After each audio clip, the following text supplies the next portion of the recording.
धूमावती माता का नाम लीजिए और धूमावती माता के नाम से गुड़ की 7 टुकड़े कर लीजिए। गुड़ की जो बट्टी होती है उसके 7 टुकड़े कर लीजिए। और धूमावती माता के नाम से जहां पर गौरी और शंकर दोनों विराजमान हो, गौरी और शंकर का मंदिर यदि आप दर्शन करेंगे तो शंकर भगवान का जहां शिवलिंग हो और शिवलिंग के साथ में पार्वती जी शंकर के साथ नीचे ही बैठी हो, सामने दीवार पर या ऊंचाई पर ना। आपको पहले कहा था शंकर जी के शिवलिंग का आपको कई बार दर्शन कराया। एक विष्णु शिवलिंग होता है, एक डमरू जैसा शिवलिंग होता है जिसको बैठकर पूजा नहीं जाता, जिसको खड़े होकर जल चढ़ाए। एक शिवलिंग होता है जो जमीन पर ही रहता है, जिसको गौरी शंकर कहते हैं हमारे महाराज। तो गौरी शंकर का स्मरण कर कर, उमा महेश का स्मरण कर कर, जो शिवलिंग जमीन पर हो और पार्वती जी भी जमीन पर ही स्थापित,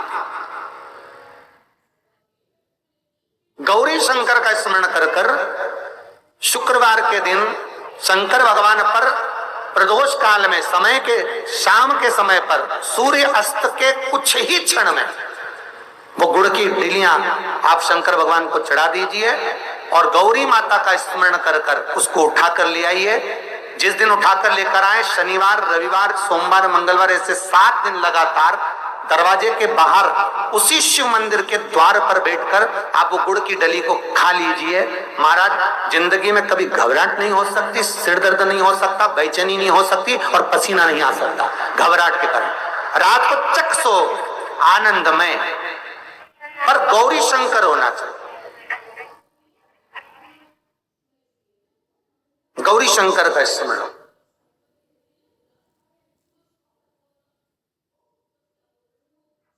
और गौरी शंकर का स्मरण कर कर जो सुख पाया वो जीवन का आनंद पाया। महाराज, हमारे यहाँ तो आज भी नियम है, जब लड़की की शादी होती है तो जगत जननी के मंदिर में उसको लेकर जाते हैं। स्वयं पार्वती जी, स्वयं पार्वती के मंदिर में स्वयं सीता मैया गई है, स्वयं रुक्मणी मैया गई है।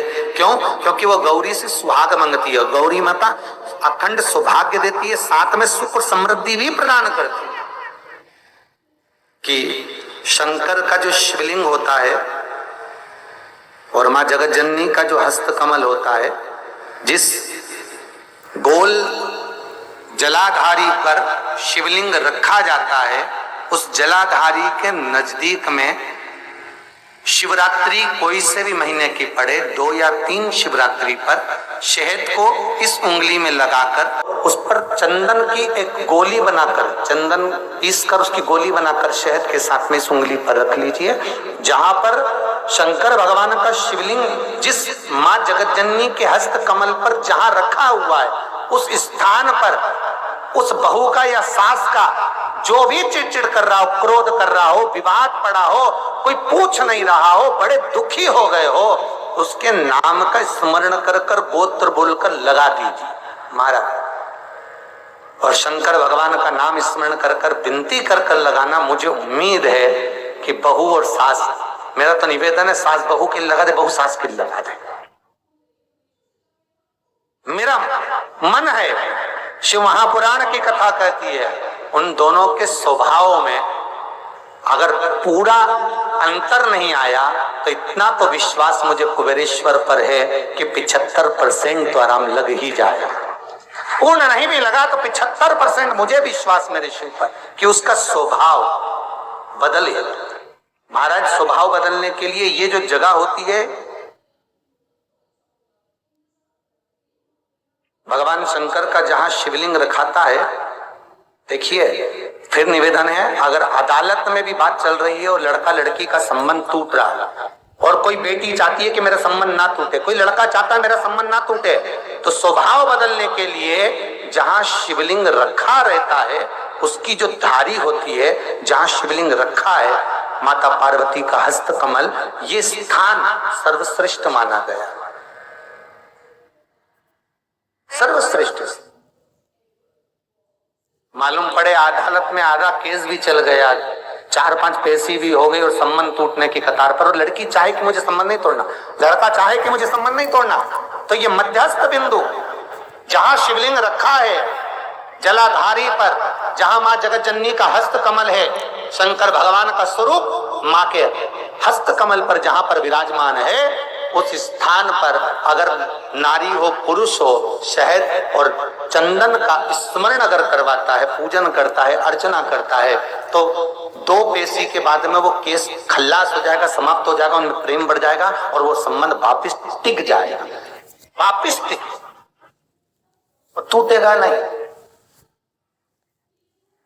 स्नेह का हमारा तो निवेदन है, अगर भाई भाई में भी विवाद चल रहा है, कोई लेन देन के पीछे बोलचाल बंद हो गई, देवरानी जिठानी की बोलचाल बंद हो गई, भाई भाई की बंद हो गई, घर में सब अपना अपना सोचने लगे, धन कमाया अपने पास रख लिया, उसके लिए कि मन मोटा ना हो, प्रेम बढ़े, आसक्तियां, स्नेह, करुणा सबकी एक दूसरे के प्रति बढ़े।